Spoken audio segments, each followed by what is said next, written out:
Binisita tayo. Ito, nung nakaraang isang linggo pa to, message na message sa akin, di naman pumupunta. So, nawala daw yung ilaw ng kanyang TDD. Labit natin last time. Nawala. So, yun pala.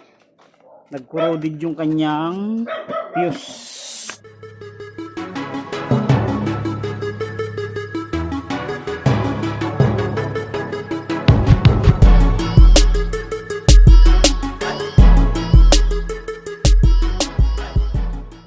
Yo, what's up? What's up? Good morning sa inyo lahat mga kapatid. At meron tayong bisitang maaga ngayong holiday. So, binisita tayo. Ito, nung nakaraang isang linggo pa to, message na message sa akin, di naman pumupunta. Oh no!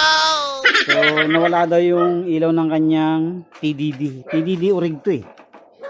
Urig TDD yan. Kinabit natin last time. Nawala. So, yun pala. Nag-corroded yung kanyang fuse. Yan. Ito kasi mga ganitong fuse ay pagka nagtatagal, nagko-corrosion. Yung ganitong plastic. Mas maganda pa yung mga ganitong maliliit ito. Heavy duty.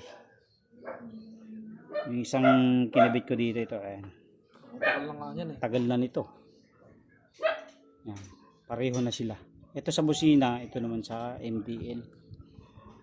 So, naging dalawa yung ano. Hindi ko sinama kasi pagka ilaw, wag mo yung isasama sa linya ng busina kasi kukurap talaga yan pagka bubusina kayo. So, okay na. Pinalitan lang natin ang fuse kasi nag-corrosion. Ayos na. So,